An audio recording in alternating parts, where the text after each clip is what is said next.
Bueno, vamos empezando. Buenos días a todos. Vamos a dar comienzo al segundo debate titulado ¿Qué son las psicoterapias? Bueno, este debate va a estar coordinado por Christian Dunker, de la Universidad de San Pablo, coordinador del Laboratorio de Teoría Social y Filosofía y Psicoanálisis, por Gonzalo Grau, de Facultad de Psicología, del Instituto de Psicología Clínica, integrante del Grupo de Investigación Formación en la Clínica Psicoanalítica del Uruguay, y por mí, también integrante de este grupo de investigación. Bueno, antes de pasar a presentar el debate, la idea es que ustedes, el público, pueda participar en cualquier momento, así que si alguno quiere aportar algo, intervenir, es simplemente contactar con uno de nosotros tres para que le demos la palabra. Bueno, nos van a estar acompañando en este debate Bruno Cancio, de la Facultad de Psicología del Instituto de Psicología Clínica, integrante del programa Clínica Psicoanalítica y Fronteras Disciplinares; Irene Barros, de Facultad de Psicología, directora de la Maestría en Psicología Clínica; Daniela Smith, de la Universidad de San Pablo; Juan Luis Chávez, de Facultad de Psicología, del Instituto de Fundamentos y Métodos en Psicología; Karina Silva, de Facultad de Humanidades en Ciencias de la Educación; Lucas Cabrera, de Facultad de Psicología, integrante del Grupo de Investigación Formación de la Clínica Psicoanalítica en el Uruguay; Lilian Mason, de Universidad Federal de Goiás; Mariana Zapata, de Facultad de Psicología del Instituto de Psicología Clínica, integrante del programa Psicoanálisis en la Universidad; Mario Zenorini, de la Universidad de San Pablo, integrante del Laboratorio de Teoría Social, Filosofía y Psicoanálisis;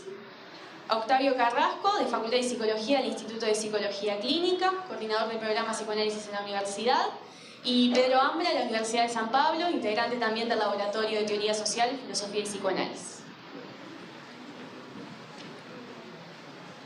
Hola, gustaría empezar esta segunda discusión indicando cómo tenemos varios puntos de homología entre esta cuestión de las psicoterapias y la cuestión del discurso y ciencia. Eso se da de manera distinta en Freud, los post-lacanianos o nuestra época.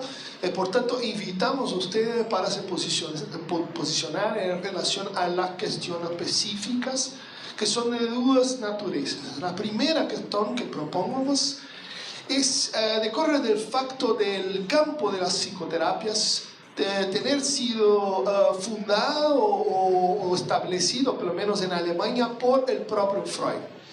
El texto de 1880, Tratamiento psíquico, tratamiento de la alma, es un texto que define, trae para el universo alemán el concepto de psicoterapias, ha presentado 15 años antes por un inglés llamado Turco.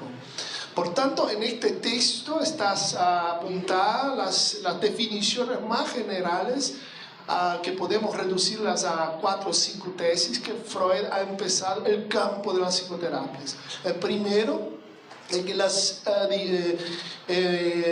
dolencias orgánicas tienen un correlato psíquico. Las personas cuando adolecen producen enfermedades psíquicas correlatas.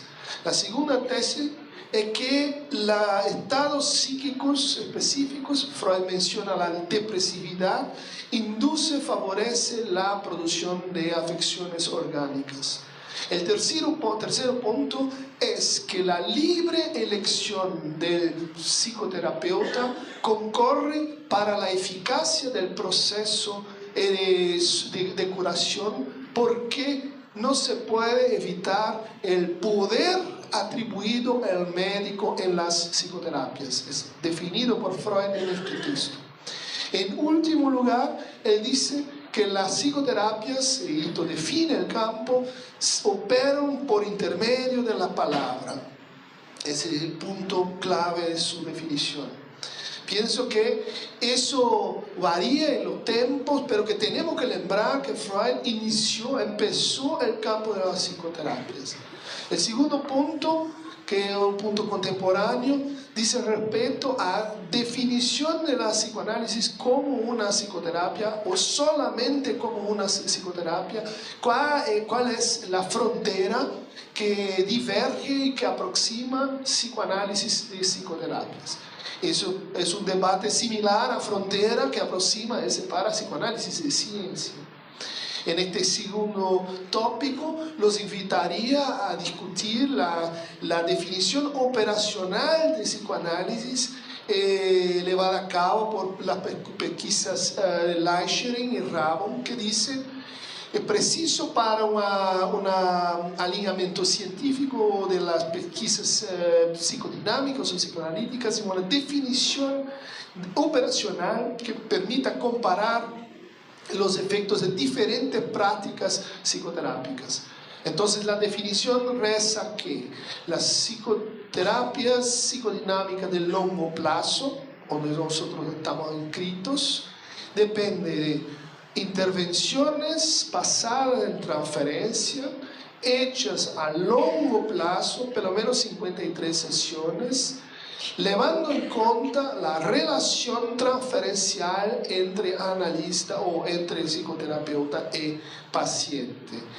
Es una definición muy simple, pero que somete a consideración de que según una definición así simple y amplia, la eficacia de los tratamientos de largo plazo es superior comprobadamente a de las psicoterapias breves, a de las psicoterapias de otras expresiones o tradiciones. Entonces, ¿cómo tenemos que lidiar con el facto de que hay un suceso pragmático hoy en discusión de la psicoterapia, de la psicoanálisis en relación a otras psicoterapias de inspiración cognitivo-comportamental? Eso no es muy sabido por los psicoanalistas, eso es un poco opaco. Eso quiere decir que dobrámonos para una definición operacional, criticamos esa definición operacional, ¿cómo tener en cuenta ese hallado relativamente contemporáneo? Entonces, lo invito a discusión.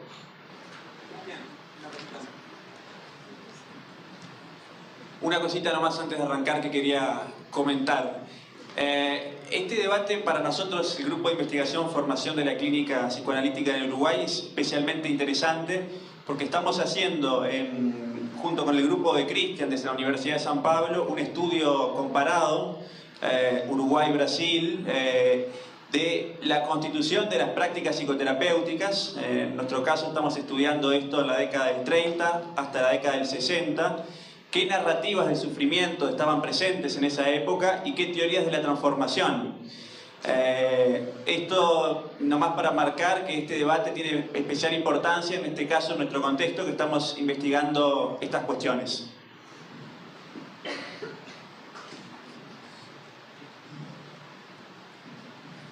Bueno, buenos días a todos y a todas. Agradezco mucho la invitación a compartir este debate.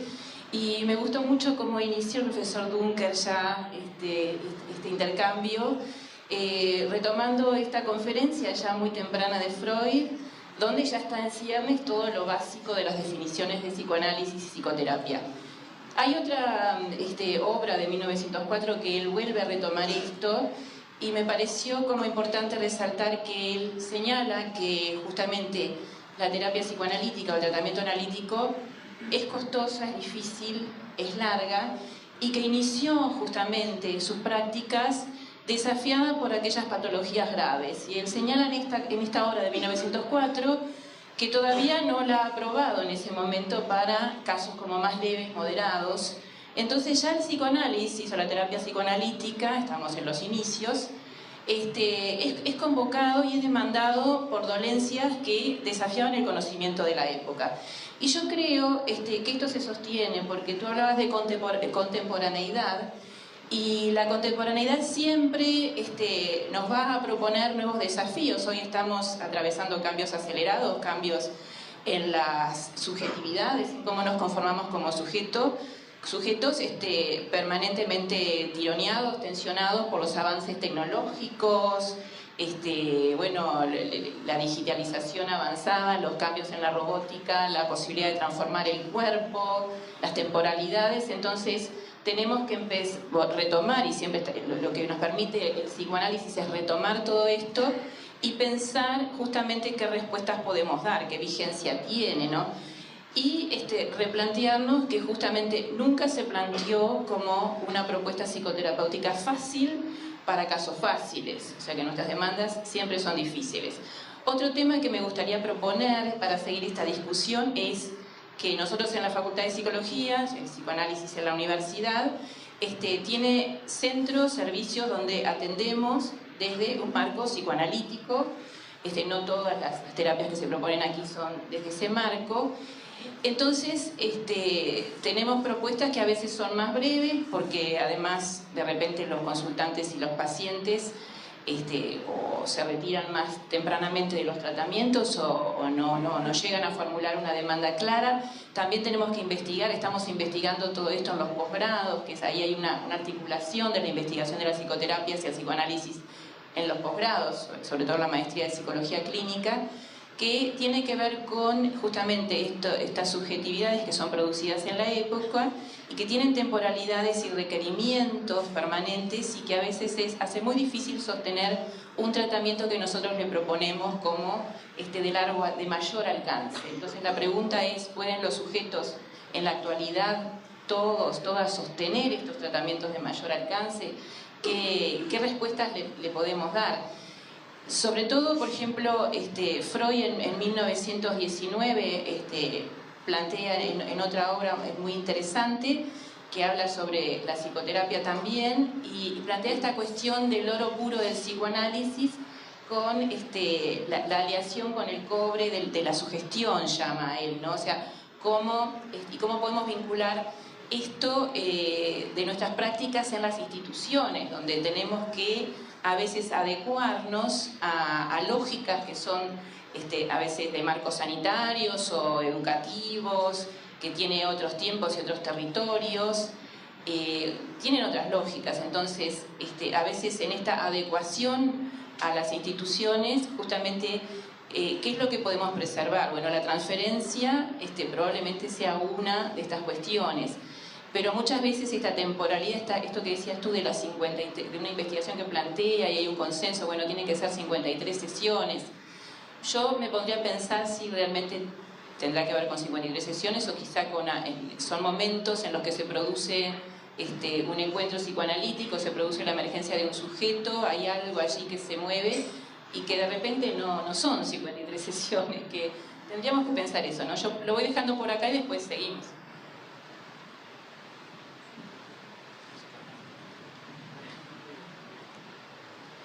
Bom, eu sou Daniela. Eu também fiquei pensando na mesa anterior, né, na conversa anterior, e tem mesmo muita relação, né, com o que a gente está falando aqui. Eu concordo com a colega que falou, né, sobre a questão da política e não só a questão do poder também, né? Se é ciência o que a comunidade científica diz que é ciência, quando o poder é tomado a partir de um truque de discurso como fake news, que está acontecendo no Brasil, né, e desse poder a comunidade científica é trocada, aquilo que era tido como ciência passa a não ser. E passa a ser ciência aquilo que a nova comunidade científica diz que é. Será que é isso mesmo, né? Parece que tem ocorrido um esgarçamento do conceito de ciência, talvez. Penso que através dessa porosidade que se tem no que é ciência, temos a questão da comunicação com a comunidade não científica. Eu acho importante para a ampliação do campo e do campo de poder da psicanálise e das ciências humanas uma investida forte na comunicação, seja através das redes virtuais e através das atuações in loco, na psicanálise aplicada e itinerante, né? Gostaria de saber de vocês também o que vocês pensam sobre isso. E uma outra questão também, né? No meu mestrado, eu tenho entrevistado psicólogos, psicoterapeutas, psicanalistas, sobre o que eles sentem diante da repetição dos pacientes.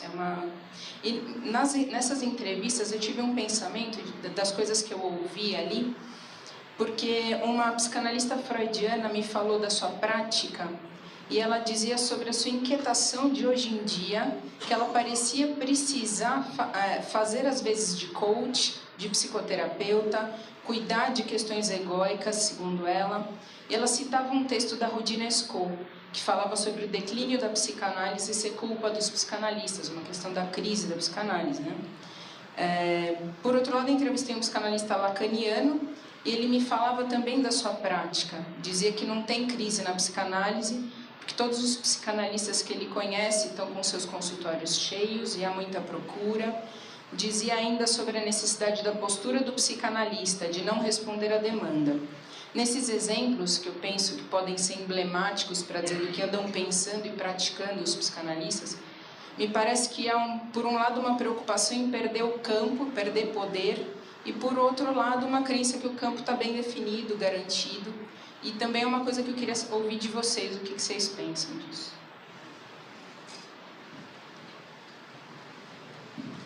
Bom dia, meu nome é Pedro, agradeço o convite, a oportunidade de falar. Em relação a isso, acho que eu já vou pegar o seu gancho, Dani.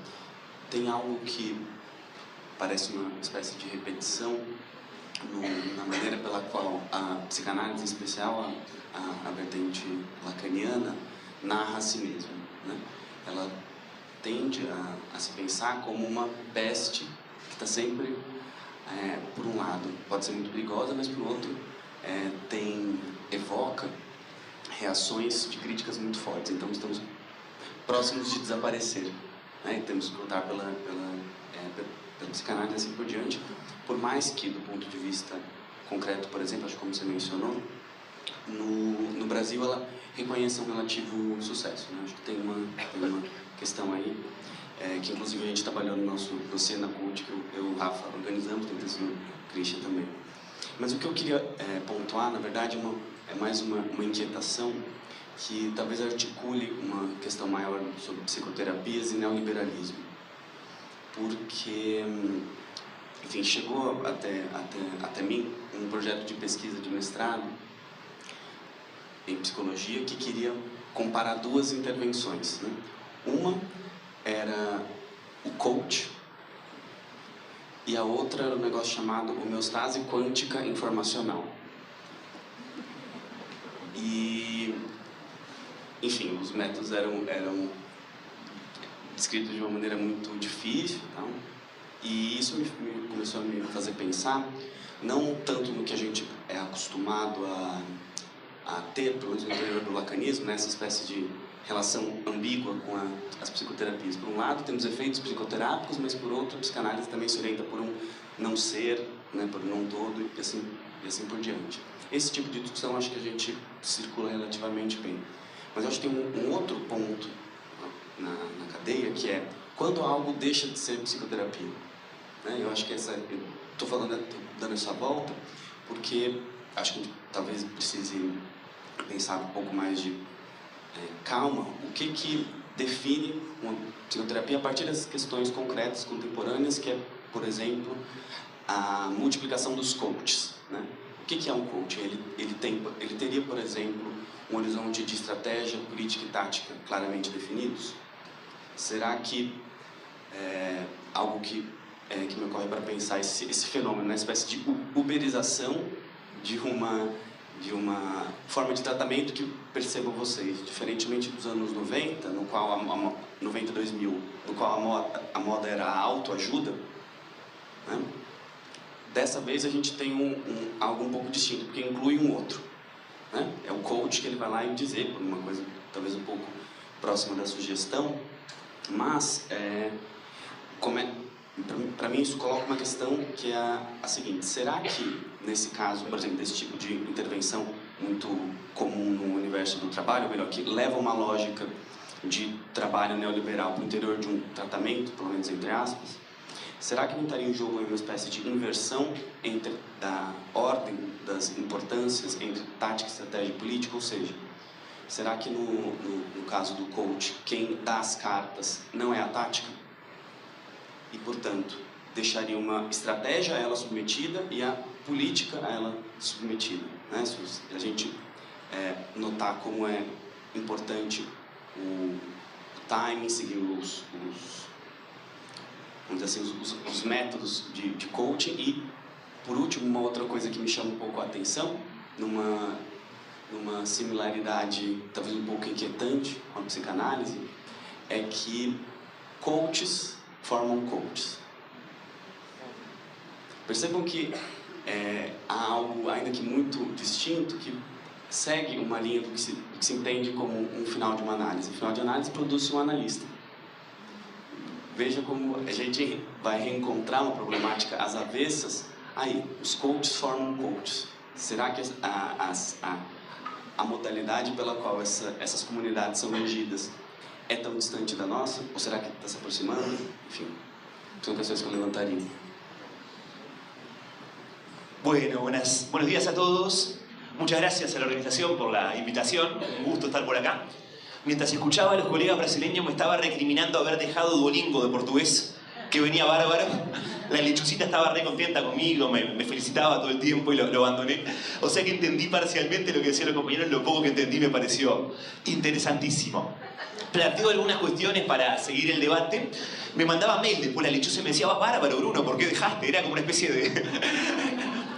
Nunca una novia me dio tanto problema como Duolingo, ¿no? Pero es un arma de doble filo. Bueno, sí, perdón. Para los colegas portugueses, hasta ahora dije pavadas nomás, así que no se perdieron de nada. Ahora empiezo a hablar un poco más en serio y disminuyo el volumen. ¿Estamos bien? ¿Me pueden ir regulando? Bueno, la diferencia. Bueno, escuchando las intervenciones de los colegas, me interesaba precisamente, o me interesa, digamos, ¿no? Irene tocaba el tema epocal, ¿no? Dunker planteaba el tema de la investigación. Al menos una de las cuestiones por las que yo estoy metido en psicoanálisis y que me interesa sostener es un punto que creo que el psicoanálisis de los pocos lugares que lo brinda, que es una escucha singular, no normalizadora, precisamente completamente ajena al coaching o a modelar o crear determinado tipo de sujeto de antemano visto como normal, no adaptacionista, que no sigue un tiempo cronológico prefijado y que no busca producir determinada cuestión de antemano de forma casi que ajena al sujeto, ¿no? Entonces, algo de eso a mí me interesa preservar. El colega mencionaba la peste, ¿no? Bueno, uno podría pensar en qué es peste el psicoanálisis hoy en día. Tal vez ya no es tan peste por plantear cosas revulsivas en relación a la sexualidad. La sexualidad infantil ya es pop, ¿no? No asusta por el lado, o sigue asustando, pero ha sido muy edulcorada, ¿no? Los reclames, los comerciales introducen elementos de la sexualidad infantil como algo que ya no asusta. La noción de inconsciente, incluso cuando aparece, asusta de vuelta. Todo esto, quiero decir, ha sido tergiversado. Las series que uno ve comprenden una noción de inconsciente. Los personajes hablan de una cuestión inconsciente o analizan sus propios actos fallidos. Uno de los puntos en los que yo creo que el psicoanálisis es peste hoy en día es precisamente en sostener una práctica no estandarizada. Que yo creo que es un punto que deberíamos sostener y defender, digamos, ¿no? Lo no estandarizado y lo no homogeneizado. Irene planteaba, que me parece interesantísimo, el tema de, bueno, los nuevos servicios de salud, los servicios de salud no nuevos, ¿no? Universitarios, o el Sistema Nacional de Salud que propone prácticas a término. Yo creo que hay un punto de tensión, en tanto Irene plantea precisamente la noción de transferencia, que es una noción que no se adapta a un tiempo prefijado. O sea, la transferencia no entiende y no sigue la lógica del tiempo cronológico, en lo que hemos estado de un lado o del otro del mostrador, lo sabemos. Voy bien de velocidad para los lusoparlantes, sí, bajo un poquito más.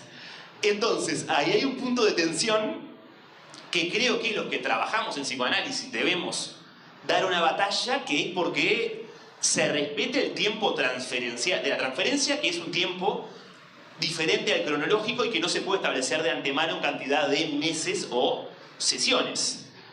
Hay un punto que tiene que ver con las investigaciones, que yo creo que lo que se produce en un análisis no es posible o pasible de ser cuantificado. Cuando uno lo cuantifica, yo creo que se le escapa lo esencial. No es cuantificado y se resiste a la estandarización por ser singular y único en cada análisis. Yo adhiero en este punto incluso a una línea lacaniana que implica plantear que el psicoanálisis debiera separarse en determinado punto de lo que es una psicoterapia, de lo que son diferentes formas de psicoterapia, en tanto no seguiría un ideal de salud mental prefijado. Uno no parte de la base de que hay determinadas cosas que serían sanas para el sujeto, desde, no sé, casarse y tener hijos, o trabajar y amar, o establecer vínculos de determinado tipo, o en otro momento era ser heterosexual, o lo que fuere. Hoy día van variando, obviamente, porque lo sano es una noción estadística, digamos. Entonces hay un punto de tensión en el cual se corre de la psicoterapia, en mi posición, en la posición en la que yo adhiero, tanto no persigue un ideal de salud prefijado, en tanto no se busca que se produzca nada específico en el analizante, específico en su vida, en tanto los movimientos o cambios deben de surgir del lado del analizante y no por algo que busque que se produzca el analista, que, tomando lo que decía el compañero, lo separaría radicalmente del coaching, ¿no? El coach espera que se produzca algo que sería lo bueno para el otro. Yo no parto de la base a priori de que hay nada bueno o malo que podría pasarle al analizante, ni buscaría que se produjera nada específico, digamos, ¿no? Creo que hay un punto en relación a la temporalidad, que es que el tiempo del inconsciente, el tiempo del análisis, es diferente al tiempo cronológico, es el tiempo de la precu, el tiempo de la resignificación. Por eso es muy difícil cuantificar, al menos en mi humilde perspectiva, lo que se produjo en análisis, porque de repente uno vive la experiencia trabajando con analizantes que pareciera que no se mueve nada y un día se mueve todo de golpe, ¿no? No es un proceso lineal en el que vamos mejorando, subiendo, como en una gráfica, ¿no? Como podría ser un proceso más médico, ¿no? Se va curando, se va cicatrizando una herida y vamos como... Pareciera capaz que no se mueve nada y se mueve todo de golpe, o a veces, una experiencia que yo también he vivido, se va un analizante, uno se queda con un sabor amargo de que pareciera que no se trabajó, no se movió en lo que estaba, vuelve un año después y está en una situación diferente, movió completamente lo que estaba y necesitó irse del análisis para moverlo. Son lógicas que hacen estallar en muchos puntos la lógica procesual, la lógica de estandarización, la lógica de tiempo cronológico, la lógica de salud mental. Yo por eso que sostengo y creo que la peste está ahí, en movernos con otras lógicas, llamémosle diferentes de las del mercado.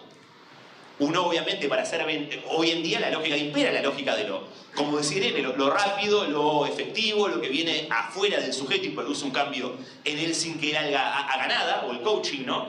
La lógica de homogeneizar.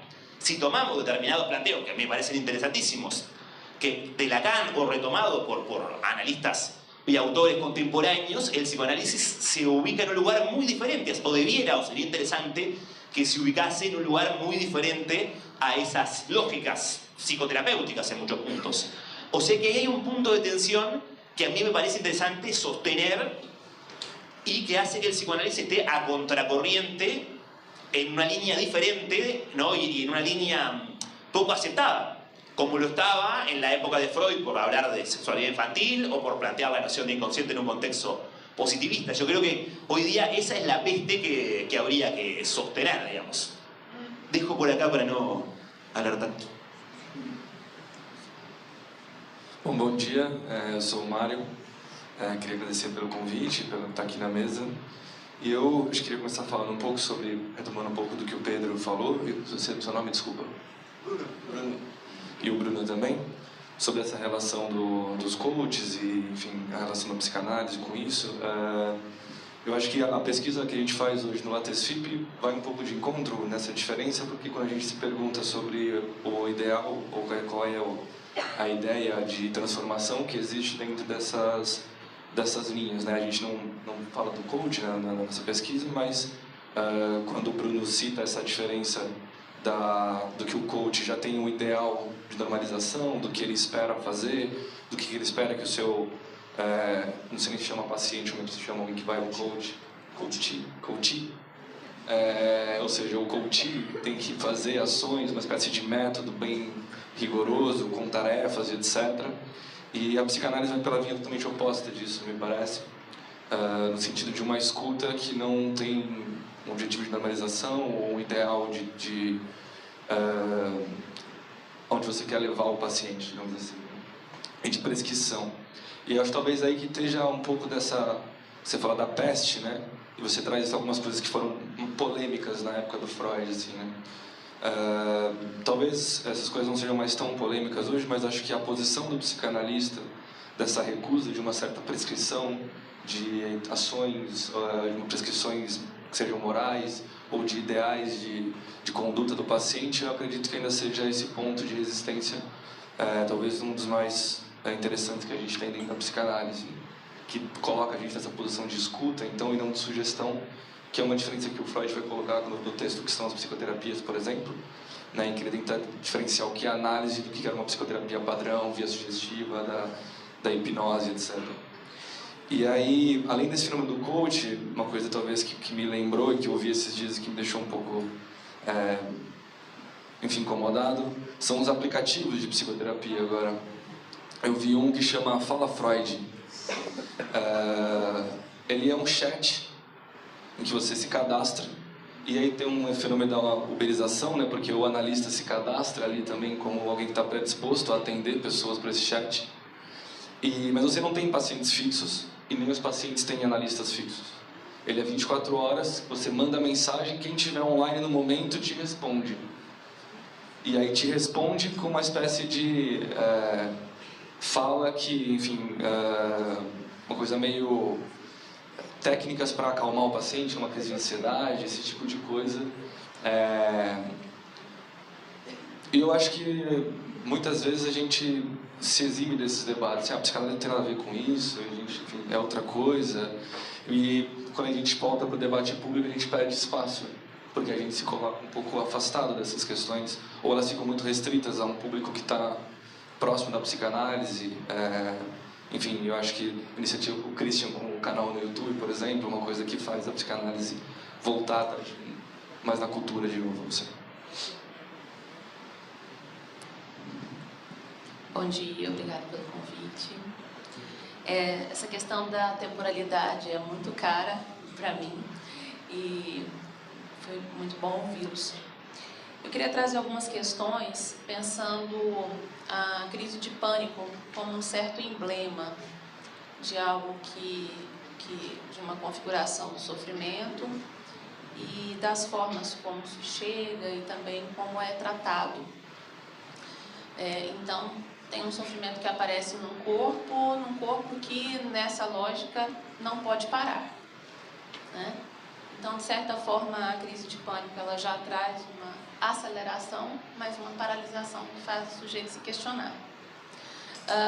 No campo do DSM, tem uma questão como se a crise de pânico não tivesse relação com nada, nenhum desencadeador, né? E isso a gente percebe que não é assim, né? Os desencadeadores mais imediatos são identificados e o sujeito vai percebendo ao longo da sua história de vida, vai mapeando aí, né, algumas pistas. Mas em relação ao tratamento, tem algo importante. Muitas vezes a crise de pânico ela não é o suficiente para levar o sujeito para uma análise. E eu pesquiso em especial homens com crise de pânico, que foi um recorte escolhido na pesquisa de doutorado. Então, quase uma inquietação porque esse sintoma não é um ataque cardíaco. Como se isso fosse não só uma boa notícia, mas uma notícia incômoda. Percebem? Seria mais fácil se fosse. E essa ideia de que se eu ando com um SOS no bolso, já parte do problema já está resolvido. SOS como um ansiolítico de rápido efeito, ó, o rápido aí, né? Que me garante que eu não vou ser pego de surpresa a qualquer momento, né? E de repente, em uma análise com mais ou menos resistência, ele é convocado a falar, né? Então, pensar a eficácia da palavra nessa configuração de sofrimento e o lugar disso diante desse paciente que está tomando um medicamento, tanto um SOS quanto um medicamento de longa duração. Então, tem uma fala interessante que é, pensando nessa lógica do rápido, eu preciso ficar livre disso rápido, né? Não só da crise, mas dessa temporada de crise. Então, eu venho para a análise e eu vou trabalhar direitinho. Então, quais são as tarefas de casa? Se eu precisar, eu venho 2 vezes por semana para acabar com isso rápido. Então, é interessante que, num primeiro momento, tem um estranhamento muito grande dessa lógica proposta, né? Mas, logo, tem também um certo conforto. Eu percebo um certo conforto de ter encontrado um lugar e uma temporalidade outra para poder falar, né? Não só sobre a crise, né? Não só ficar descrevendo a crise, até porque descrever a crise muitas vezes é disparador da crise. Então, não se pode falar sobre a crise, mas se pode falar sobre o que rodeia a crise. Então, num segundo momento, eu percebo um certo conforto de encontrar um lugar outro, onde eu tenho tempo para falar, seja lá o que for, né, e ser escutado, e um certo alívio por não ter tarefa de casa. Mais uma, são muitas tarefas de casa, né? Então, eu queria questionar um pouco isso, escutar vocês em relação a isso e também colocar uma questão que me chamou muita atenção quando levei alunos de psicopatologia ao CAPS recentemente. No Brasil estamos vivendo um desmonte, né, do atendimento público à saúde mental, e a gestora do CAPS dizia: falta arte educador, os psicólogos de 3 nós só temos 1, falta educador físico, mas não faltam medicamentos. Temos medicamentos. Então, pensar também o que está por trás disso.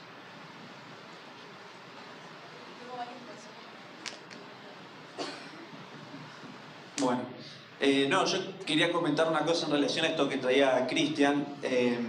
Uno de los temas, los estudios de eficacia, diferenciales de eficacia entre diferentes prácticas psicoterapéuticas que están cada vez mayor desarrollo, ¿no? Cada vez se toman como referencia y que están basados en la medicina, basada en evidencias, ¿no? Que vienen de ahí. Quería nomás comentar, de repente discutir, me parece que hay siempre en estos estudios como 2 problemas epistemológicos, pero 2 para discutir. Uno es que todos, cuando uno los lee, suponen la existencia de un terreno como neutral, ateórico, puramente empírico, en el cual contrastar los efectos terapéuticos de las diferentes prácticas.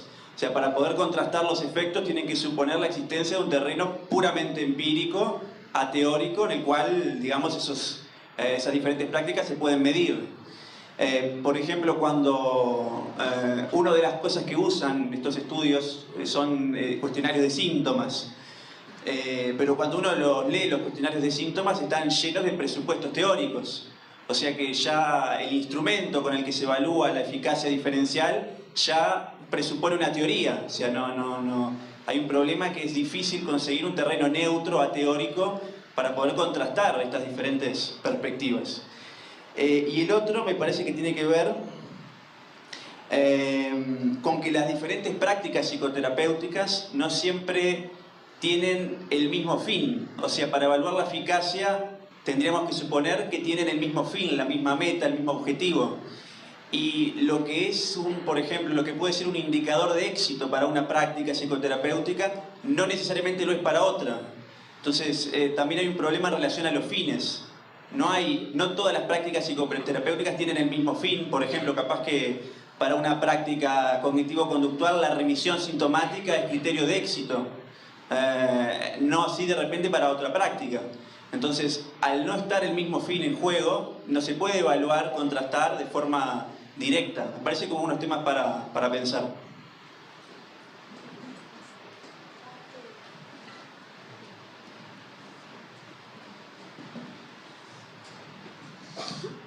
Sí, buen día. Una pregunta que se me ocurría a partir del planteo de Bruno. Una persona padece algún tipo de sufrimiento, se angustia, no sé, tiene algún tipo de problema y llega a la conclusión de que le vendría muy bien recibir algún tipo de tratamiento psicoterapéutico. Dentro de las distintas cosas que ha escuchado en su vida, ha escuchado acerca de las posibilidades del psicoanálisis. Así que se siente atraído por esta posibilidad y se aproxima a algún profesional que se desempeña en esta área.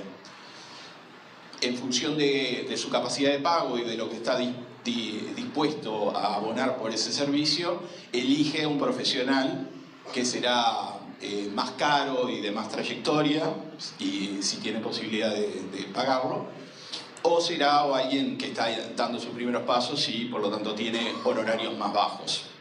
Lo llama, acuerda una relación de trabajo, fijan también honorarios, se da ese proceso de intercambio de un servicio, de atención y un pago regular, y el proceso implica un tiempo, una temporalidad, va desarrollándose con distintas vicisitudes.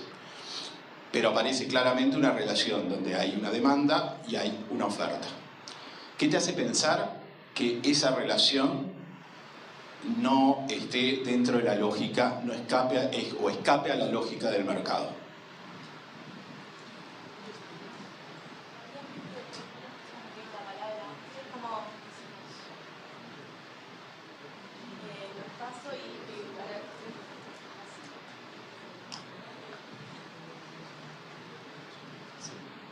Bom, eu queria só, acho que, aproveitar um pouco o que você falou e retomando o que o Bruno trouxe, o Christian também, porque me parece que aí existe um tensionamento e que se liga diretamente ao que a gente estava discutindo na primeira mesa sobre a relação da psicanálise com a ciência hoje em dia e o que isso quer dizer, né?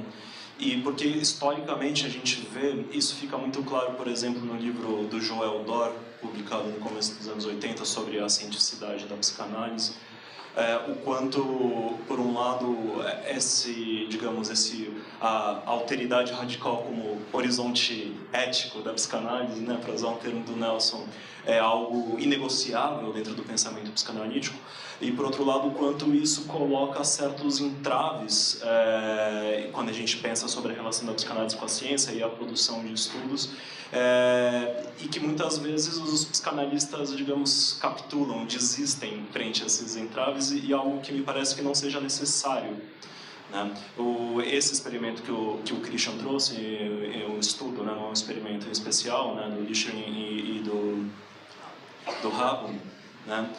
Ele, além de ter uma definição bastante ampla do que é uma psicoterapia, ele tem uma definição muito interessante para se pensar a eficácia, né? Porque ele pensa a eficácia não a partir do desaparecimento, da diminuição de sintomas, mas ele pensa, é um estudo longitudinal, né? Quer dizer, que se dá no decorrer de 5 anos, se eu não me engano, 15 anos, né? E que pensa justamente a eficácia a partir, como critério, se os pacientes voltam, depois de terminado um tratamento, se eles precisam buscar o tratamento de novo, né? Quer dizer, então, eu acho que é importante para a gente poder pensar caminhos de ocupar esse espaço. Quer dizer, bom, né, é claro que não é ideal, sempre existe algum tipo de problema epistemológico em comparações, e, enfim, mesmo dentro da psicanálise, né, quer dizer, não precisa ir muito longe para ver que o próprio ideal de não normatividade da psicanálise pode virar um ideal normativo em si, né, quer dizer, eu acho que isso está presente. Mas a questão existem modos de se colocar as questões, de se pautar o debate, que são muito mais interessantes e muito mais compatíveis com o pensamento psicanalítico, e é muito importante que façamos isso, né? Quer dizer, a gente pensar a partir desse critério, por exemplo, bom, se volta ou não, se precisa buscar o tratamento de novo ou não, tem problemas, né? Enfim, não necessariamente isso é um ponto que para psicanalistas seria entendido como negativo, ou, bom, para alguns psicanalistas isso seria visto justamente como um ponto muito interessante. Bom, final de análise é quando termina e não precisa nunca mais, né? Quer dizer, enfim, existe toda uma discussão aí. Mas é um critério muito menos normativo do que simplesmente a redução de sintomas, do que, né, acho que, ou adequação comportamental, seja lá o que for. Quer dizer, existem modos modos, né, e que eu acho que são modos de encaminhamento possíveis para fazer avançar esse debate sem perder certos inegociáveis da psicanálise. Eu acho que isso é muito importante que a gente tenha em mente nessas discussões, né?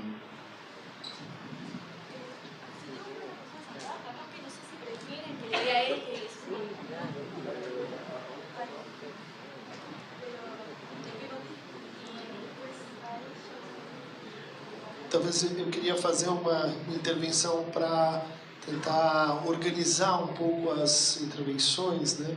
Não sei se vocês concordam, mas a gente está tendo várias pontuações numa linha mais ou menos assim. Existe um tipo de transformação que é aquela transformação necessária para que as coisas continuem como estão, né? Uma espécie de paradigma do Gatopardi. Então, os modos de subjetivação, eles produzem suas formas compulsórias de sofrer e produzem suas formas necessárias de tratar e neutralizar e inverter esse sofrimento, né?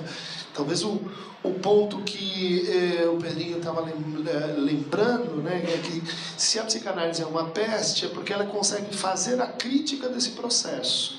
Ela consegue, ao mesmo tempo, se situar e reconhecer essas modalizações específicas históricas de demandas, mas contém uma crítica da sua produção, portanto, contém uma espécie de um passo à frente dos seus destinos, né? E a nossa pergunta talvez seria assim, então, para o nosso momento, que teoria da transformação seria necessária para que a gente, de certa forma, compreendesse, mas também avançasse em relação ao que eu vou chamar assim de lacanização das psicoterapias, né? O que eu quero dizer com isso, né?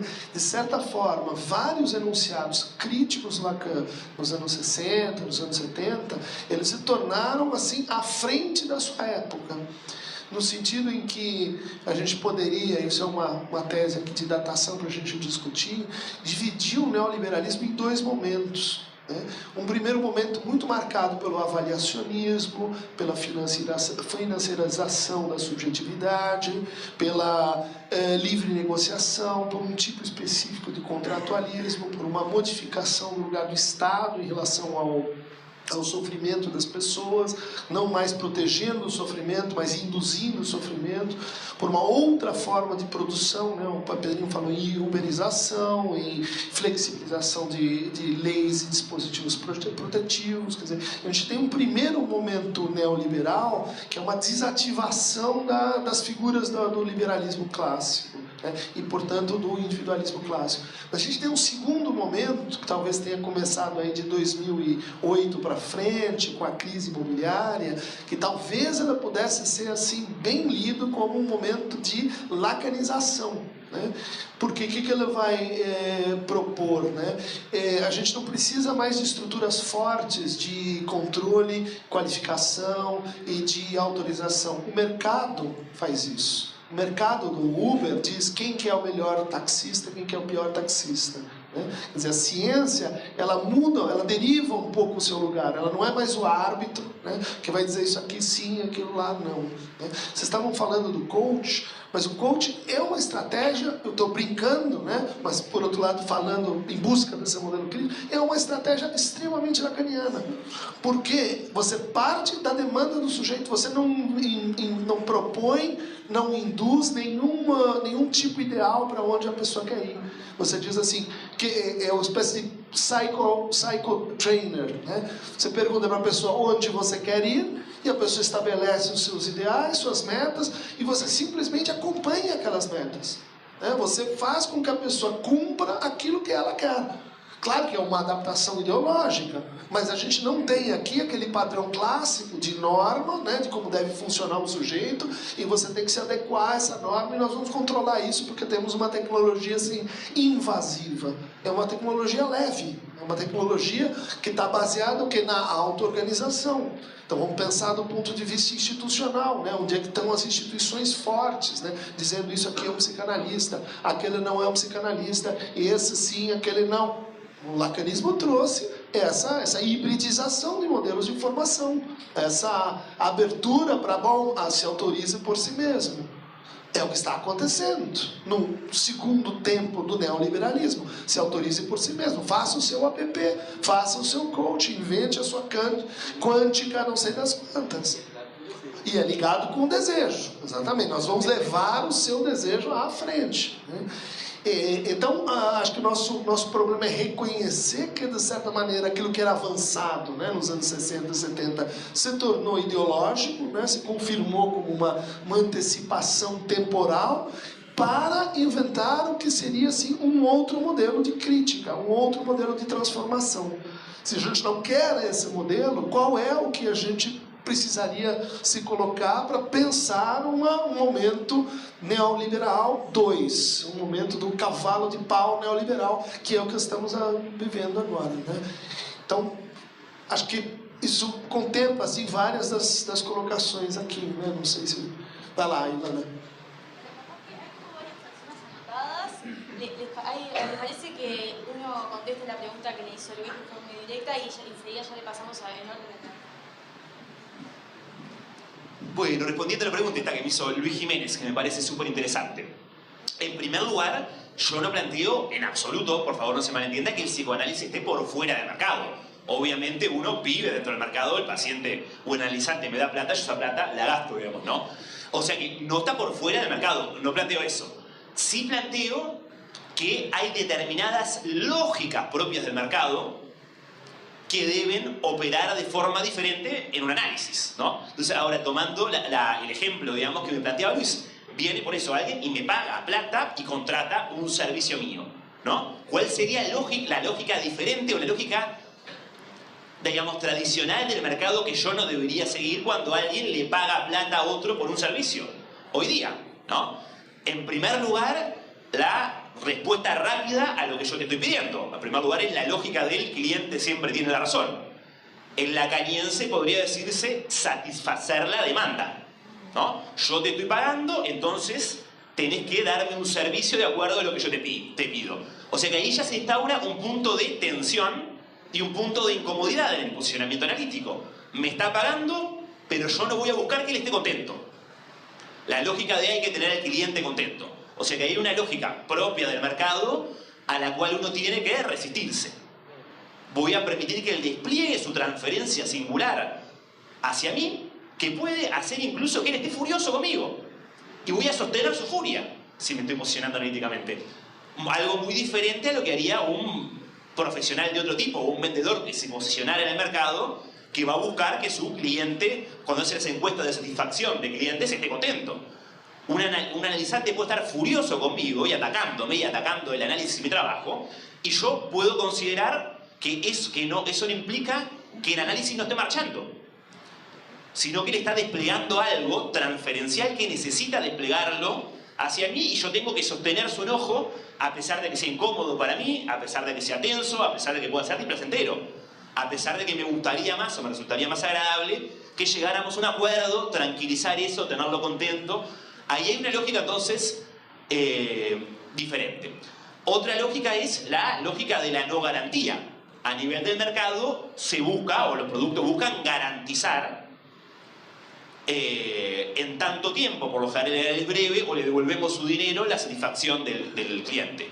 A nivel analítico yo no puedo garantizar nada porque si nos posicionamos, como lo plantea Freud y Lacan, no existe una garantía. Otro punto es la no respuesta rápida y que no implique al sujeto.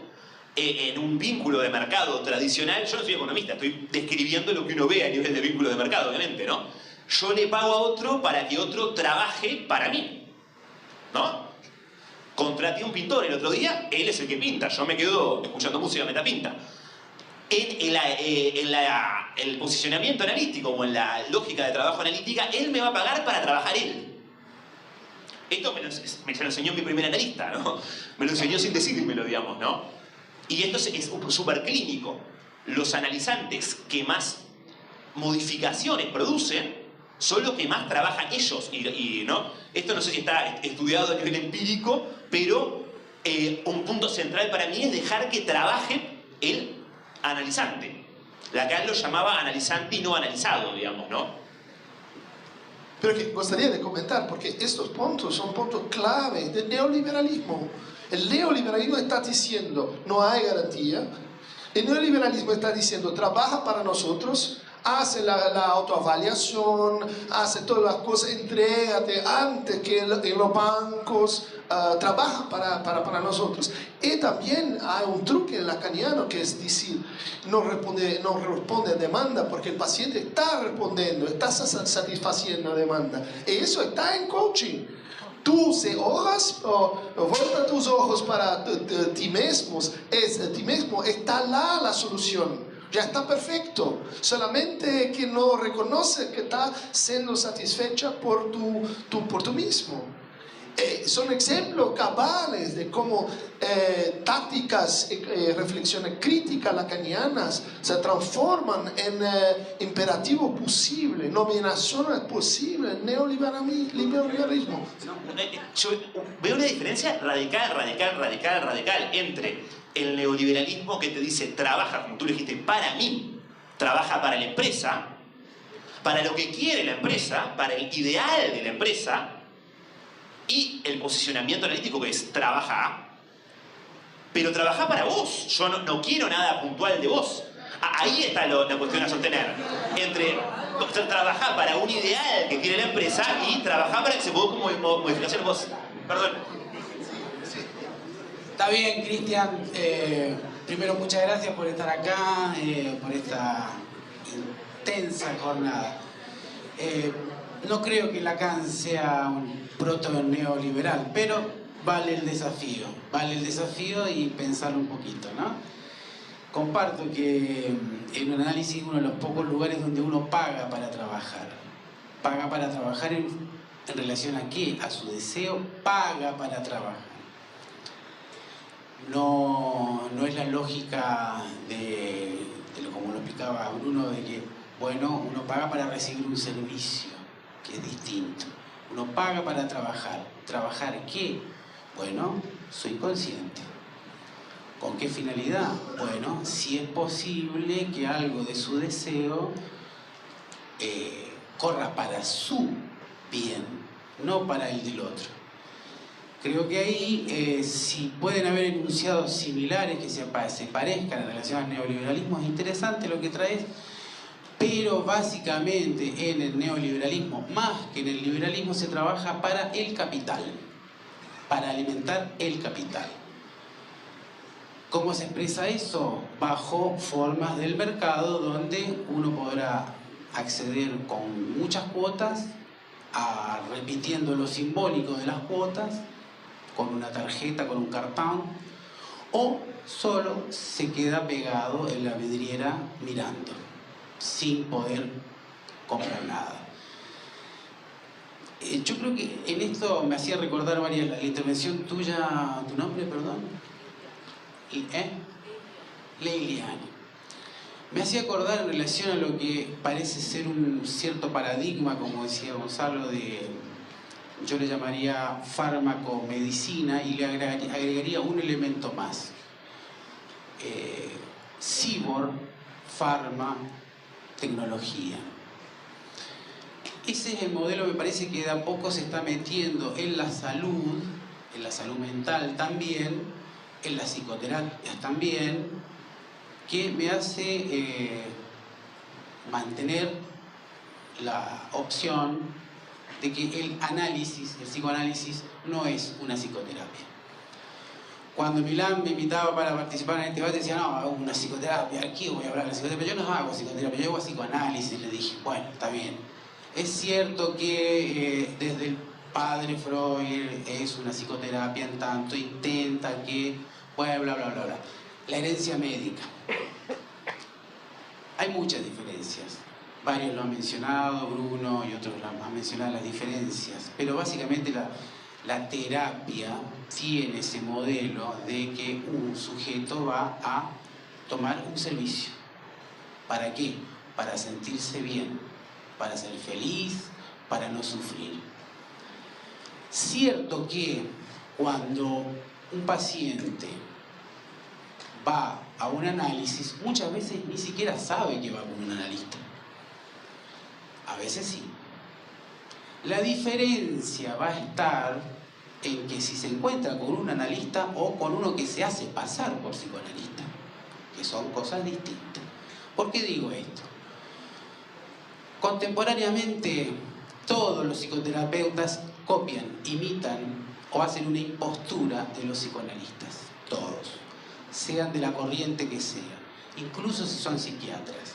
¿A qué me refiero con que todos imitan o hacen una impostura? Todos aplican la regla fundamental, porque la regla fundamental está metida en la cultura. ¿A qué me refiero? Alguien va al psicólogo, al psiquiatra y habla. Habla. ¿De qué? De lo que le pasa, de sus sufrimientos, sus angustias, sus problemas, en fin. Habla de dónde le aprieta el zapato. Me hacía pensar lo que traías vos, Leila, que en los años 80, cuando yo estaba estudiando, sigo estudiando, pero estaba empezando mis estudios de filosofía, luego de psicología, estaba el boom de los antidepresivos. En cierta manera ahí se aplicaba esta noción de farmacotecnología aplicada a la salud mental. En ese tiempo se decía que se superaban todo lo que eran las antiguas formas de tratamientos psicofarmacológicos y que con eso iban a desaparecer las terapias basadas en el contacto personal, es decir, alusión directa a nosotros. Porque ya iba a ser suficiente tomarse una pílula, un medicamento y ya está todo solucionado. Lo interesante es que 30 años después, la OMS dice que la depresión aumentó más de lo que se imaginaban en los años 70-80. La OMS dice que el 30% de las personas en accidente han padecido o van a padecer un trastorno depresivo. En los años 80 era el 10%. No fue porque los psicoanalistas malos, lacanianos o no lacanianos, hicieron un trabajo de hacer un buraco a la empresa farmacológica, no. Fue el propio efecto de las biotecnologías, no solo del fármaco, también el modo de vivir. Básicamente me parece que la diferencia está en que un psicoanálisis hace de un problema, un sufrimiento, un pathos, una posibilidad de saber. Y luego de ese saber, saber hacer con eso. Esa para mí es la diferencia fundamental. Lo explico con dos viñetas clínicas muy simples. Hace 15 años leía una experiencia de un colega en Japón que recibía a un padre que le decía: por favor, apriétele el botón a mi hijo para que esté sano. Eso es una demanda imposible para nosotros. Imposible porque lo explico con otra viñeta breve de mi propia clínica. Atendiendo a un niño con ciertas complicaciones de carácter, podríamos decir, chico, 5 años, muy peleador, le pega a los padres, bueno, la cosa es que el padre en un momento se le ocurre: Octavio, saqué un tips, no sé dónde lo había sacado, de una revista o de un coaching, no sé, que le decía, el tip dice, para niños con este trastorno obsesivo oposicionista, así el padre ya había hecho su diagnóstico, bueno, es bueno que uno le vaya poniendo caritas según todos los días. Entonces, si el niño se portó bien, le ponemos una carita feliz en la heladera. ¿Qué te parece, Octavio? Buenísima la idea, le dije.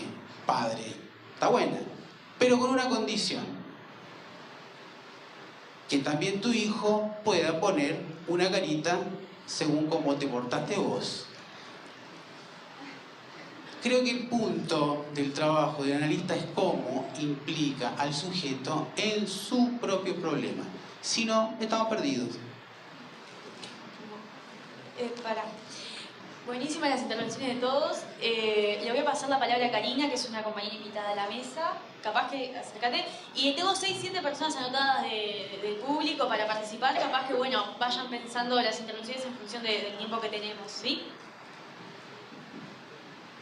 Buenos días, mi nombre es Karina. Lamentablemente no vengo del área de la psicología, sino que vengo del área de la filosofía y más en particular del área de la filosofía de la ciencia. Por lo tanto, agradezco muchísimo los aportes que han hecho, porque bueno, no pude salir de mi rol de filósofa de la ciencia, si se quiere, al escucharlos. Y una de las cosas que me quedó en el tintero de la charla más temprana, de la conversación más temprana y que necesariamente sale de nuevo ahora, es el vínculo entre discurso y ciencia y esta invitación a la reflexión sobre lo que son las psicoterapias, ¿no? Hay un filósofo francés muy interesante, bastante veterano, ya de una época atrás, que es Gaston Bachelard, que recientemente ha reflotado con un tipo de filosofía de la ciencia que se llama epistemología histórica. ¿Qué es lo más interesante de esto desde mi punto de vista? Que tanto Bachelard en la década del 30 como Laura Indaston, que es una de las exponentes actuales de la epistemología histórica, dicen que ellos tratan de hacer psicoanálisis de los conceptos científicos. ¿Por qué? Porque a través del estudio filosófico, la reflexión desde la filosofía colaboraría con mostrar que no solamente el discurso científico, sino que la propia práctica científica es histórica, situada. Esto quiere decir de que son los científicos los que hacen ciencia, y esa ciencia no es una entelequia aislada del resto de la sociedad, sino que se transforma conforme a las transformaciones sociales. Hablaban de capitalismo, neoliberalismo, hoy hablaban de la subjetividad de la época. La psicología, además, tiene la particularidad de trabajar con individuos, y estos individuos se transforman. Por lo tanto, me parece que es una pregunta más que válida y absolutamente interesante esto de las transformaciones que señalaba hoy el colega, ¿no? De cómo se logran esas transformaciones. Creo que las transformaciones las hace el propio especialista a través de su práctica. El discurso, según esta corriente de filosofía que les señalaba antes, no solamente da al científico los compromisos ontológicos, es decir, el discurso científico no solamente dice qué es lo que hay ahí afuera y con lo cual yo voy a trabajar, sino que también establece el modo en que el especialista trabaja. Ahí tiene que ver con estos problemas epistémicos que señalaba el compañero con respecto a las gráficas. Bueno, ¿uno qué espera? Espera que en la práctica constatar empíricamente lo que los resultados o lo que las gráficas establecen al decir. Me parece que es justamente el modo en el cual uno reflexiona y hace de su propia práctica lo que termina transformando a la práctica y al concepto científico de la propia época. Quería no pasar por alto esta reflexión, así que nada, agradezco mucho la oportunidad.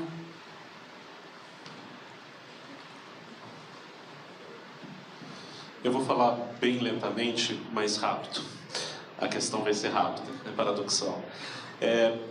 Primeiro, eu fiquei pensando que a discussão sobre as clínicas da transformação, o horizonte de transformação na clínica, é indissociável de uma discussão sobre a formação em psicologia e as instâncias de regulação da prática psicológica.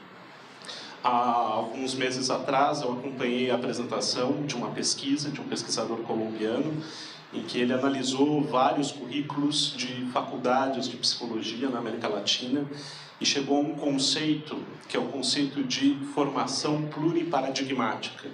Ou seja, as faculdades de psicologia na América Latina têm oferecido justamente uma formação que busca essa mistura de modelos, de paradigmas, etc., como se, concordando com o que disse o Pedro, a tática, ou seja, o que você vai fazer ali na hora, né, nessa relação, ela ganhasse prevalência sobre a questão ética. Então eu queria incluir, de fato, nesse debate, uma discussão sobre os currículos e o processo de formação em psicologia, que eu acho essencial para se discutir transformação na clínica.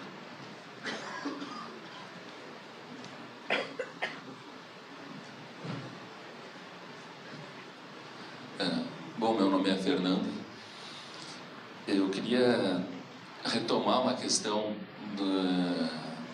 o Christian colocou no início, que eu acho que é o que está se debatendo nessa mesa no geral, que é a fronteira entre o que seria psicanálise e psicoterapia. Qual é o nosso limite aí, né? Isso se é que tem. E eu queria partir justamente do texto que tu trouxeste, Christian, do tratamento psíquico, tratamento da alma, do Freud, que é um texto colocado como 1905, mas na verdade ele é 1890, né? E é um momento onde o Freud trabalhava ainda com a hipnose, né? E mesmo nesse texto ele defende a hipnose e tal. E é a partir disso, porque Freud começa com a hipnose, né? Ele vai passar pela sugestão, e ele começa, e o desenvolvimento da psicanálise se dá justamente a partir de uma crítica com relação à hipnose, de uma crítica com relação à sugestão. O que é a sugestão? Isso ele vai retomar de novo em 1920, né? Mesmo 1921, além do princípio do prazer. Então, se seria essa questão, né, de que, bom, todo o tratamento psicológico, psicanalítico inclusive, ele parte de um exercício de poder, que é a questão da transferência. A transferência é um exercício de poder. A questão aí que Freud, desde o início, começa a se perguntar pela hipnose, depois da sugestão, é questionando esse exercício de poder. E se seria por aí algo de diferente, quer dizer, que a gente, e a necessidade hoje, de novo, da gente cada vez ir retomando esse exercício de poder que a gente faz, e como, né, a partir dessa interrogação que eu acho que a gente está fazendo aqui, que novas práticas, que novas formas, que novas maneiras a gente pode fazer para justamente não se servir desse poder que a gente está, né?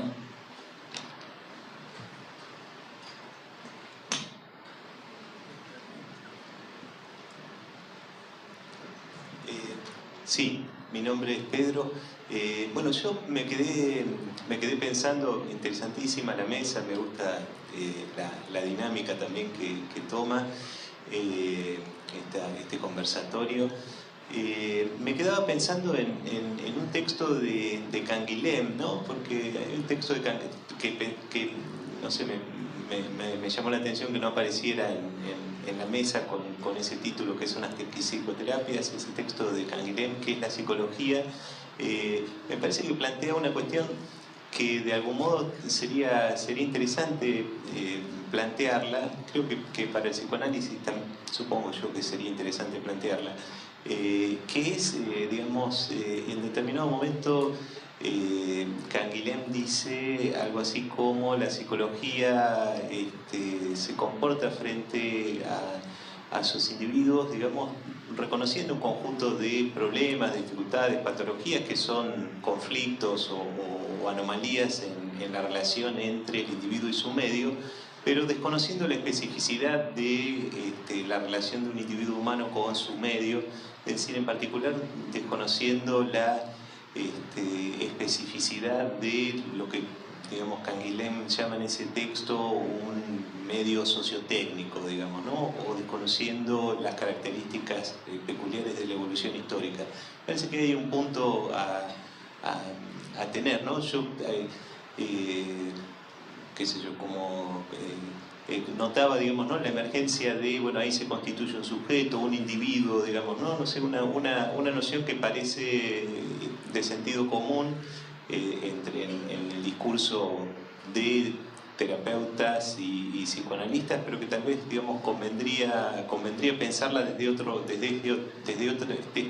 este otro lado, que no es exactamente el que emerge en la empiria de la clínica, digamos, ¿no? En las evidencias de la clínica. Tal vez digo, me parece, también, digo, en algún momento me iba a llamar a silencio, pero ya había pedido la palabra cuando apareció toda esta cuestión de psicoanálisis y neoliberalismo. Me parece que hay un punto central, tal vez no porque ya esté contorneado del todo, sino porque me parece que, digo, que en otros terrenos también, digamos, ¿no? se puede ver la misma, la crítica al aparato ideológico estatal en los años 60, 70, digamos, ¿no? Uno la ve como el desmontaje del aparato ideológico estatal, o la reconfiguración, no es el desmontaje precisamente, digamos, ¿no? Pero digo, en ese desmontaje se apoya en lo que 30 años antes era un discurso contestatario, digamos, ¿no? Yo creo que hay que recuperar esa crítica al aparato, hay que seguir pensando en el aparato ideológico estatal, pero hay que estar atentos también a esos efectos de coyuntura, diría yo, del neoliberalismo.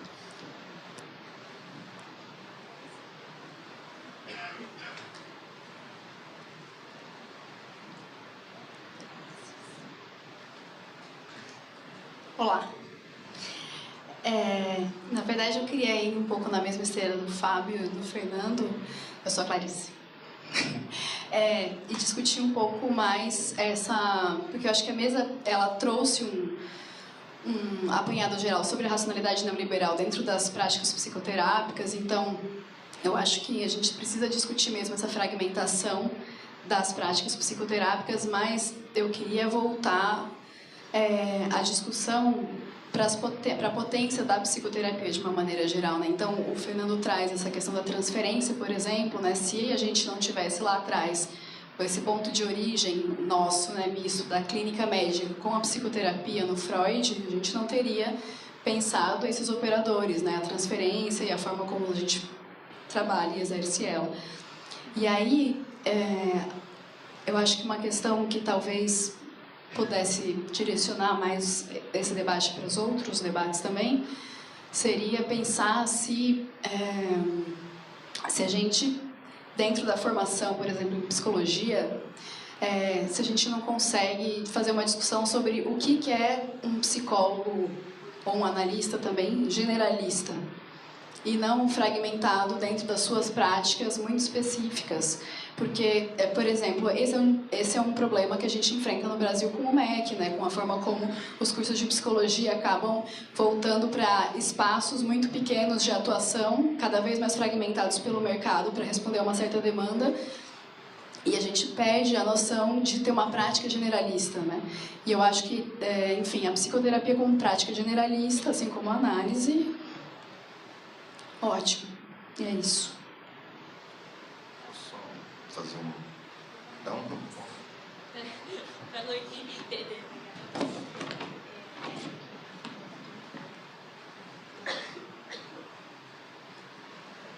Olha só, vou me juntar nessa esteira que a Clarice, comentou, vou seguir.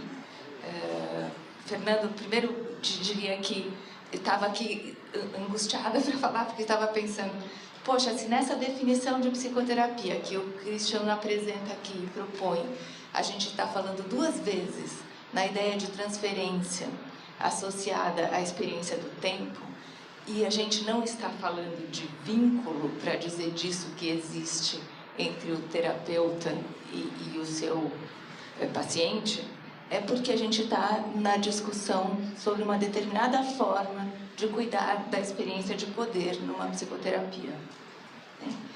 E eu acho que é aqui que a gente faz a pergunta sobre o que a gente transforma nessa experiência e como a gente pode falar sobre o que a gente transforma na experiência.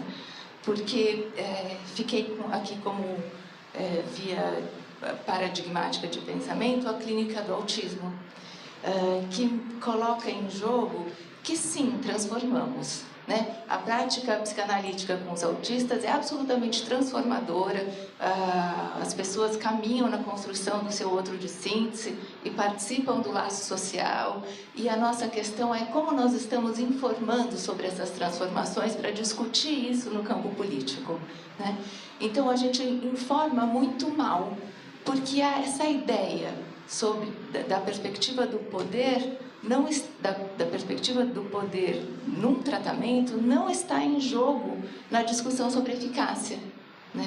Então, por exemplo, tem um dado que também as pessoas desconhecem, que o ABA, que é o método das TCCs que mais disputa campo aqui, também não passa, o ABA não passa nas experiências de meta-análise, né?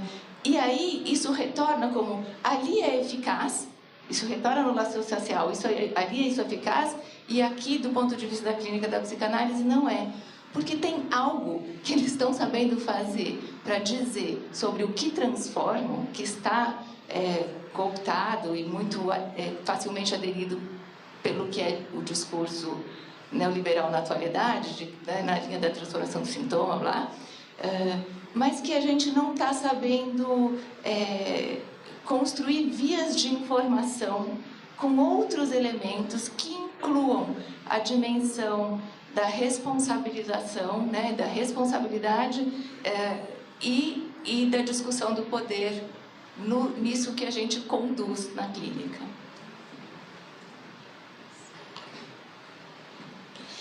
Bueno, se van abriendo distintas líneas, ¿no? Y a veces eso está bueno, pero también dificulta capaz que seguir una misma lógica, ¿no? A ver, creo que en este periodo del neoliberalismo, si algo lo caracteriza es por su brutal capacidad de mercantilizar todo lo existente, en transformar prácticamente en mercancía cualquier cosa que exista sobre el planeta Tierra. Y con esa capacidad que ha demostrado la evolución del capitalismo en la actualidad, creo que pensar que hay algún tipo de práctica humana que de alguna forma pueda escapar a esta lógica es, siendo benevolentes, iluso, y siendo un poco más estrictos y aplicando nuestro campo, poco psicoanalítico.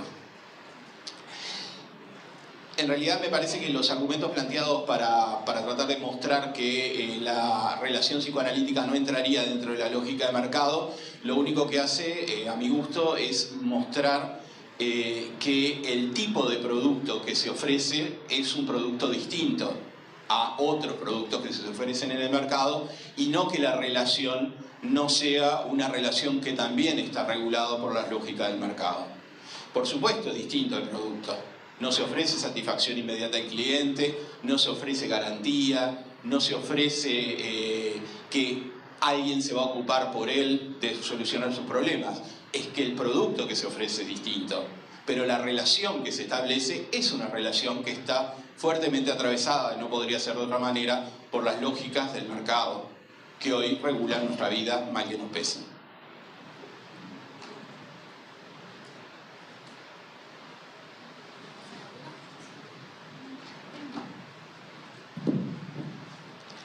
En relación, bueno, a varios temas. En relación al último que planteaba Luis Jiménez, insisto, no planteo en absoluto, es imposible pensar algo por fuera del mercado. De todas formas, sí, uno puede hacer un esfuerzo por resistir determinadas lógicas. El poder nos atraviesa a todos, como decía el colega, la transferencia implica el poder, pero no es lo mismo decir, tengo determinado poder sobreanalizante porque está en un vínculo transferencial conmigo, entonces voy a decirle que haga para ser una persona sana. Existe ese vínculo de poder, voy a manejarlo de una forma para que no se constituya una situación de abuso de poder. El texto de Lacan, el escrito la dirección de la cura y los principios lógicos, apunta en ese sentido. Por supuesto que es imposible pensar algo por fuera de las lógicas del mercado. Ahora, yo no soy tan nihilista como para pensar que no se puede hacer un esfuerzo de resistencia en algunos puntos a esa lógica. ¿No? Porque entonces, si yo me posiciono, como decía Luis Jiménez, bueno, estamos todo el tiempo en la lógica del mercado, entonces convierto todo en un mercado, entonces no hago nada. Bárbaro, por supuesto. Estamos en esa lógica todos, es imposible escapar, sería una ingenuidad magnánima pensarlo, pero yo, dentro de la práctica que tengo, voy a intentar resistir determinados puntos de esa lógica que va a estar en juego. Si no, no sería posible el psicoanálisis en nada, porque hay determinados puntos en los cuales soy condicionado por aspecto, entonces no hago nada. O sea, completamente de acuerdo en que uno no puede escapar esas lógicas. Ahora, uno puede posicionarse de una forma en lo que en algunos puntos haga el esfuerzo por resistir esa lógica. Si no, caemos en un nihilismo que deriva en reproduzco esa lógica porque no tengo otra opción, digamos, ¿no? Entonces, como no puedo estar por fuera de esa lógica, y como todo va a ser mercantilizado, y como, bueno, entonces vamos arriba, compro todo, ¿no? Entonces, de acuerdo en que no puedo escapar de esa lógica, de acuerdo en que estoy inmerso, voy a hacer un esfuerzo en algunos puntos por tener una práctica que en determinados niveles la resista, en determinados niveles. no que sea un extraterrestre que esté por fuera. Ahora, en relación al vínculo entre la empresa neoliberal y el trabajador y el analista, yo vería muchísimos puntos completamente o radicalmente diferentes. Está bien, la empresa le dice al sujeto trabajar, pero bueno, le dice trabajar para mí, para un ideal de producción que yo tengo y que vos tenés que seguir. El analista ni siquiera le va a demandar trabajar. El analista va a abrir un espacio para permitirle que trabaje, pero ni siquiera le voy a exigir al analizante trabajar.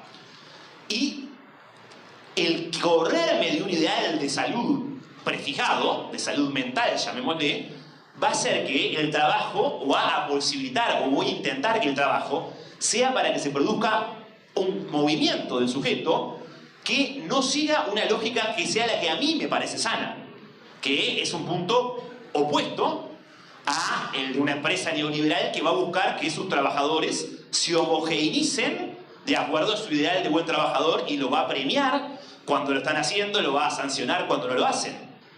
O sea que estoy de acuerdo que estamos en lógicas de las cuales uno no puede escapar, pero no soy tan nihilista y considero que uno puede intentar ir a contracorriente de esa lógica, resistirse a esas lógicas, o que se produzca algo diferente, que en el fondo es la apuesta de un análisis. Estamos metidos en algo que no podemos zafar, vamos a abrir un espacio para que se produzca algo diferente que no homogeneice al sujeto, que no vaya en la lógica de que el sujeto trabaje para la empresa, sino que se produce un trabajo para que se modifique algo en la vida de él, que no es lo que yo quiero que se modifique en él, porque yo tengo que dejar de lado lo que yo quiero que... Entonces, todos esos puntos yo creo que en determinada medida abren un espacio de resistencia a determinadas lógicas neoliberales, de resistencia o buscan hacer algo diferente. Lo que, insisto, no implica la ingenuidad, que concuerdo ser una ingenuidad de creer que estoy por fuera, soy un extraterrestre o soy un osito Gomi, que no tiene nada que ver con esto, digamos. Bueno, por ahí, dígame, así no veo tanto.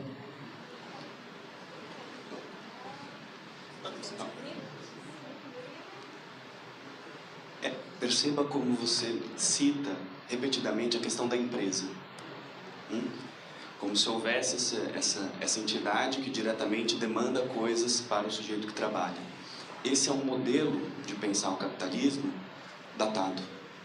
Não é isso que estamos observando. Talvez a nossa insistência aqui seja dizer, há pontos que foram muito importantes criticamente na época, no interior do lacanismo. Por exemplo, vou ser bem pontual, a questão da produtividade. A análise é um lugar onde se produz. Ausência de garantias. Um processo que é pautado exclusivamente ou tem como horizonte ter uma nova relação com o seu desejo. Pois bem, para ficar só em 3 pontos, todos esses, eles são íntimos e radicalmente são preceitos que estão na base do discurso neoliberal atualmente. Insistir nesse ponto como crítico, como se nada tivesse modificado, pode ser um tiro no pé. Por mais que a gente saiba que a maneira pela qual a gente entende singularidade, produção e desejo é distinta, é óbvio. No entanto, existe uma armadilha, a gente precisa estar talvez um pouco atento a isso.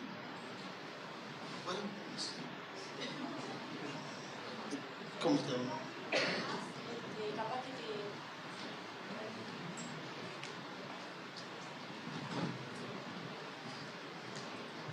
Hola a todos, disculpen los brasileños, no capté todas sus ideas porque me ha costado bastante, pero me parecía súper interesante lo que se venía planteando, gracias. Y en realidad no es mucho lo que tengo para decir, pero sí creo que hay una cosa que no se ha dicho. Venimos incluso del concepto de transformación, ¿no? Esto que estaba diciendo, ¿qué es lo que buscamos? ¿Qué es lo que busca el análisis? ¿No? Busca transformar, ¿qué es lo que quieren? Y hay una cosa que me parece que en todo lo que han dicho, que es riquísimo, no tomaron, y es que el concepto, o capaz que no lo escuché, no lo entendí, que el propio concepto de transformación viene digamos que lo que podíamos concebir, por ejemplo, el cambio, la transformación en los 70, en los 80, estaba básicamente respaldado por un paradigma que se dividía al menos en opciones, en por lo menos 2 grandes opciones, ¿no? Cuando están diciendo, bueno, hoy por hoy tenemos un sistema que abarcó absolutamente incluso las estrategias de lo que era la oposición o la pretensión de transformación, es cierto, estamos en un mundo donde hay un solo gran paradigma, en definitiva, funcionando. O es como decir, lo que nos proponemos hoy como alternativa, más o menos como decir, izquierda o progresismo, ¿no? No estamos hablando claramente o no tenemos claras referencias de qué queremos decir cuando se transforma. No sé si se entiende lo que estoy diciendo. Creo que discutir el concepto de transformar, discutir ese concepto, centrarnos en ese lugar, nos permite algo más, avanzar un poquito más, en un mundo donde es inevitable que todo entre dentro de los mismos parámetros, en esta discusión entre Bruno y Luis. Sí, claro que estamos dentro de un mismo dispositivo, pero la diferencia ¿dónde está? ¿Qué es lo que transforma? Hoy de mañana se decía, ¿no? Y creo que es lo central de lo nuestro. La diferencia está en que lo que pretendemos es que ese real de ese sujeto pueda ser cercado por su propio discurso, ¿no? Y eso es totalmente lo que hace la diferencia. Insisto, es como decir, o hacemos progresismo o hacemos izquierda.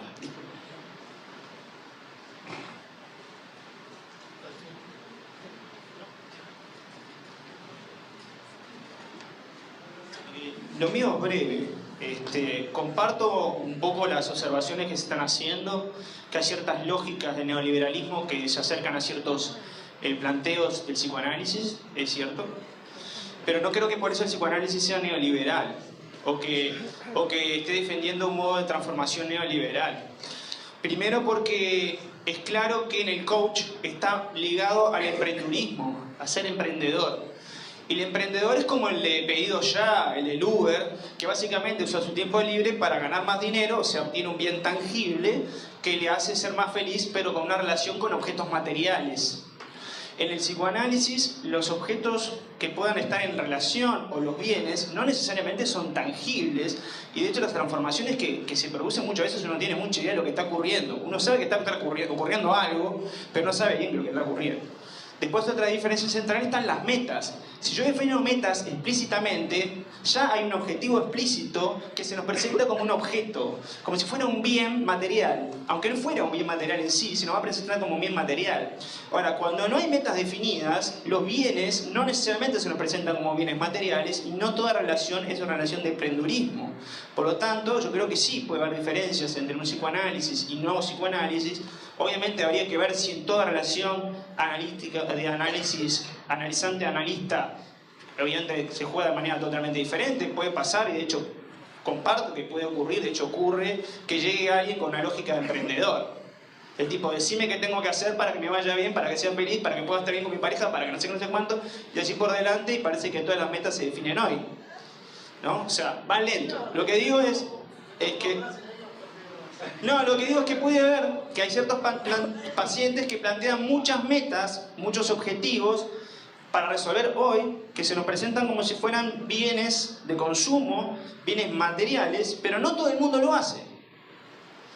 Y por otro lado, que la relación que se establece en un análisis, si bien es cierto que tiene todos esos elementos que ustedes integraron y comparto, plantea una relación con el tiempo que me parece que no es menor. En la lógica del neoliberalismo, el tiempo tiene que ser igual a ganancia. Es decir, gano en tanto menos tiempo demoro en producir. En el análisis, el tiempo puede ser infinito. Por lo tanto, eso produce una relación con la producción que no es necesariamente igual a una lógica neoliberal. Nada más.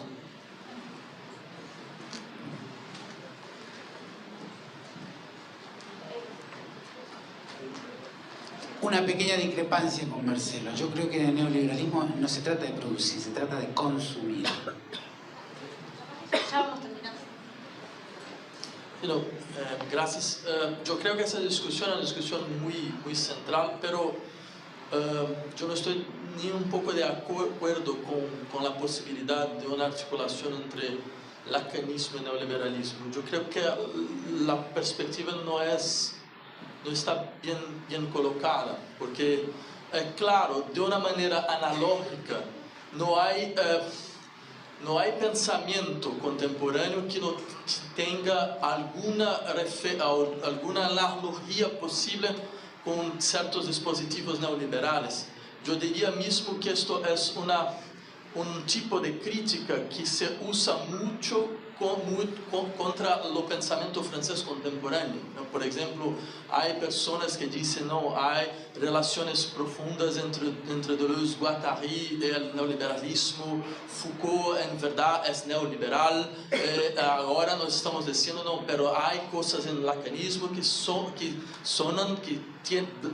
dan la impresión que son neoliberales. Yo insistiría que estas analogías elas no son analogías muy fructíferas, porque por ejemplo, no podríamos sacar esos puntos de dispositivos que fueron presentados y decir, no, si la cuestión es a propósito de la productividad inmanente del proceso analítico, si es una cuestión vinculada a la posibilidad del sujeto tener un otro tipo de relación con su propio deseo, ¿no? Y si es una cuestión también vinculada a la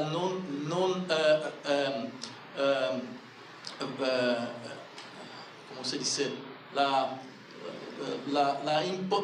no necesidad de una autorización, sí, algo de esa naturaleza, yo podría decir, pero por ejemplo, yo podría hacer una lectura marxista de estos tres puntos, ¿no?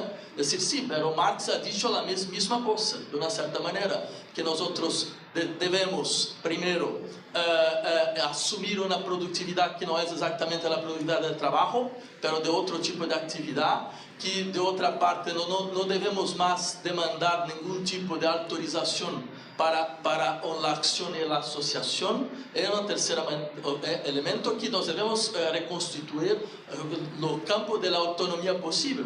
Entonces, solamente para mostrar esta analogía, ela no es exclusivamente productiva en su punto. Y yo creo que esto es un síntoma de una dificultad más grande, y esto me hace quedar un poco más preocupado, que es normalmente para nosotros es muy complicado de tener una perspectiva, digamos, de una historia popular de la psicoanálisis, de absorber una dimensión donde, digamos, la fuerza de ruptura popular de la psicoanálisis que era más sencilla.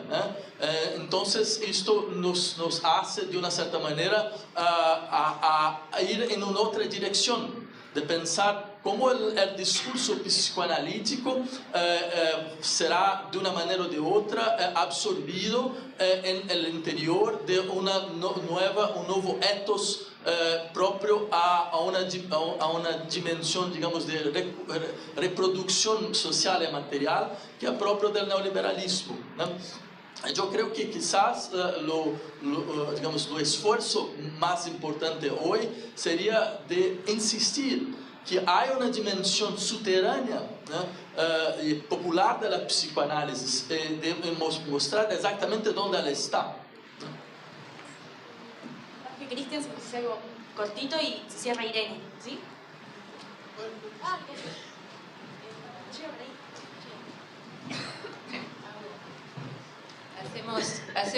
Hago el cierre anticipadamente, así que vas a hacer unas 3 disquites porque cierro antes de tus palabras.